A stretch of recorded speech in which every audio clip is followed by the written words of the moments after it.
Les amis, s'il vous plaît, mettez les cœurs. Je ne vois pas les partages. Partagez ce direct parce que ce qui se passe au niveau de la Guinée fait mal. Et je vais vous dire pourquoi ça fait mal. Ça fait mal parce que depuis longtemps, les Guinéens ont interpellé les autorités par rapport à ces dépôts de carburant. Personne ne les a pris au sérieux. Et ce qu'on redoutait est arrivé. Ce qu'on ne voulait pas est arrivé. Regardez s'il vous plaît, s'il vous plaît. Ah Seigneur. Parce qu'aujourd'hui, nous sommes sur Internet, on est en train de mettre RIP, on est en train de mettre condoléances aux Guinéens et autres. Mais nous sommes d'abord des Africains. Quand un Guinéen pleure, c'est le Togolais qui pleure. C'est le Ghanéen qui pleure.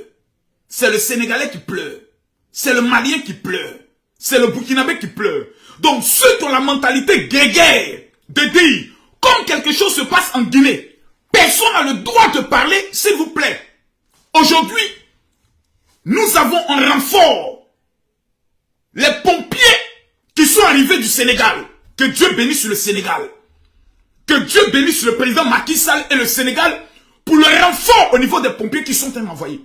Les pays voisins qui sont autour du Sénégal, dont la Côte d'Ivoire et autres, ont besoin aujourd'hui, la Guinée a besoin aujourd'hui de voir et de sentir qu'ils sont des pays frères, parce que le malheur ne peut pas frapper seulement chez le voisin, mais un jour peut arriver chez toi. Ce qui se passe au niveau de la Guinée, j'aimerais dire à tous les Guinéens, Yako. En Côte d'Ivoire, on dit Yako. Les Camerounais disent Assia. Quand tu perds quelqu'un, c'est une manière de dire condoléances. Ça fait mal. Regardez les images, s'il vous plaît. Regardez seulement les images. Et comment on peut mettre un dépôt de carburant? Frère, c'est vrai qu'après, on me dira toujours, oui, général, après on pourra critiquer. Mais posons-nous la question. Un dépôt de carburant, comment on peut le mettre juste à côté des maisons habitables?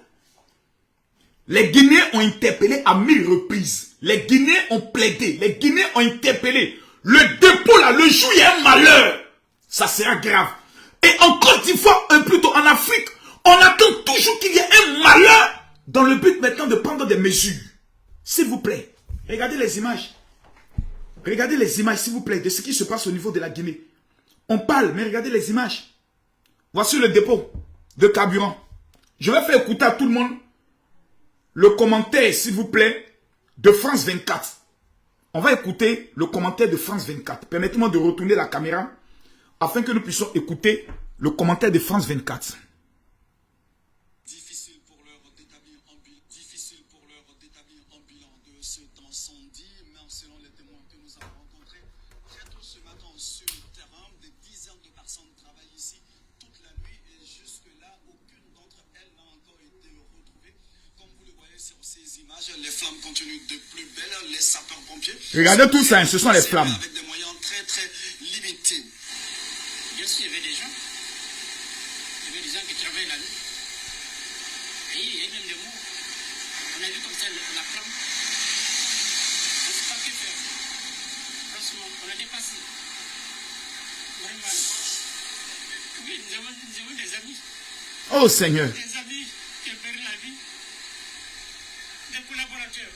Oh Dieu. Vous le voyez derrière moi, ici, c'est le principal dépôt d'hydrocarbures du pays qui est en feu. Il est situé en plein cœur de Conakry, la capitale guinéenne, et dans un quartier très populaire pour le moment. Frère, s'il vous plaît, mettez les cœurs, partagez le direct. Je reprends pour ceux qui n'ont pas opté. Dans un quartier Écoutez bien. très populaire pour le moment, l'origine de l'aide. La partie qui m'intéresse, c'est la partie là. S'il vous plaît, mettez les cœurs. Oh Seigneur. Le direct est attaqué. Le direct est attaqué. Mettez les cœurs, partagez le direct. Ce qui fait mal et ce qui choque, je ne serai pas long. Quelqu'un dit on n'entend rien. Je réponds le direct. Difficile pour l'heure d'établir un bilan de cet incendie, mais selon les témoins que nous avons rencontrés, très tôt ce matin sur le terrain, des dizaines de personnes travaillent ici toute la nuit et jusque-là, aucune d'entre elles n'a encore été retrouvée. Comme vous le voyez sur ces images, les flammes continuent de plus belle. Les sapeurs-pompiers sont très mobilisés, mais avec des moyens très limités. Bien sûr, il y avait des gens. Écoutez bien. Il y avait des gens qui travaillent la nuit. Et il y a même des mots. Partagez le direct. On a vu comme ça la flamme. On ne sait pas que faire. Franchement, on a dépassé. Vraiment. Oui, nous avons des amis. Des amis qui ont perdu la vie. Des collaborateurs. Comme vous le voyez derrière moi, ici, c'est le principal dépôt d'hydrocarbures du pays qui est en feu. Il est situé en plein cœur de Conakry, la capitale guinéenne, et dans un quartier très populaire. Pour le moment, l'origine de l'Est. Mes amis, j'aimerais dire Yako au peuple de Guinée. J'aimerais dire condoléances au peuple de la Guinée. Mon cœur pleure. Mon cœur saigne. Mettre un dépôt d'hydrocarbures, c'est-à-dire quelque chose qui peut détruire toute une ville. Quelque chose, s'il y a un incident, ce sont des milliers de morts que cela peut emporter. On met le dépôt d'hydrocarbures en plein cœur de la capitale, autour des quartiers résidentiels.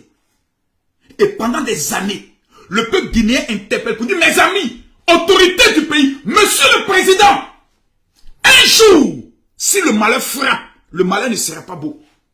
À la veille de la fin de l'année, là où tous les Guinéens sont en train de prier pour voir 2024, nous avons des personnes qui ne verront pas 2024. La faute à qui? Le pompier lui-même qui est appelé à éteindre le feu dit, nous sommes dépassés. Ceux-là même qui sont appelés, parce que lorsqu'on prend le soin de positionner des dépôts d'hydrocarbures, on accompagne le dépôt de l'hydrocarbure des mesures sécuritaires au cas où il y a un incident. Qu'est-ce qu'il faut faire? On a sacrifié des gens. Qu'est-ce qui est à la base de cet incendie? C'est bien beau de dire condoléances, nous sommes avec le peuple guinéen, mais qui est à la base de cela? Qui sont les responsables de cela? Des familles ne verront pas leurs frères. Des familles ne verront pas leurs cousins. Des familles ne verront pas leurs pères. Des enfants sont désormais orphelins. Pour la simple raison que des irresponsables notoires n'ont pas eu le culot, le courage ou l'intelligence de prévoir en cas d'incident aucune mesure sécuritaire. Des quartiers sont aux alentours. Regardez un peu les images. Regardez un peu le dégât. Regardez un peu les dégâts que cet incendie a provoqué un peu autour. Et tout ça, ce sont des images. Tout ça, ce sont des images des résidences qui sont autour. Regardez bien. Regardez bien. Des immeubles qui ont été frappés. Regardez bien. Voici les maisons qui sont autour. Autour. Autour. Regardez. L'incendie frappe ici. Mais jusque-là, tout ici a été touché. À cause de quoi? L'explosion. À cause de quoi? L'explosion. Pour dire que nous sommes dans un cas très sérieux. À tel enseigne qu'on est obligé de faire appel à des sapeurs-pompiers qui doivent venir du Sénégal pour prêter main forte. Peuple de la Guinée, nous sommes de cœur avec vous. Peuple de la Guinée, moi, Camille Makosso, je me mets à genoux devant Dieu et je dis paix à l'âme des disparus. Mais au thème des pleurs, quelqu'un doit porter la responsabilité de cela. Nous ne sommes pas des moutons qu'on peut sacrifier à l'orée d'une nouvelle année comme des sacrifices humains dans le but de pouvoir gérer on ne sait quoi. Que Dieu veille sur le bouquet, plutôt sur la Guinée. Que Dieu protège la Guinée. C'est vrai que quand je regarde ce qui se passe au niveau de la Guinée, ça me fait penser automatiquement au Burkina, un pays que j'aime particulièrement. Mais j'aimerais dire au peuple guinéen, Yako. J'ai mal, j'ai vu les images, je ne pouvais pas me taire. Ça fait mal. On met des responsables sur le pays. On les paye, on les donne un salaire. Mais ils ne sont pas capables de nous protéger. Ils ne sont pas capables de prendre des mesures pour éviter ça. La Guinée n'est pas un pays pauvre.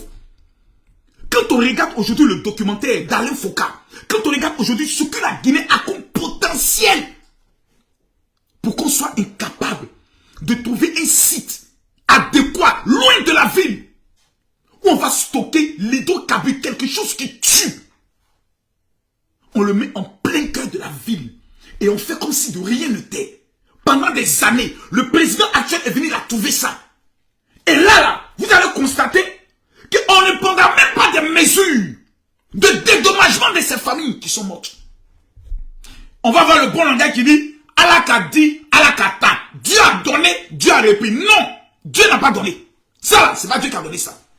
Ça là, c'est pas Dieu qui a donné ça, c'est pas Dieu qui a repris ça.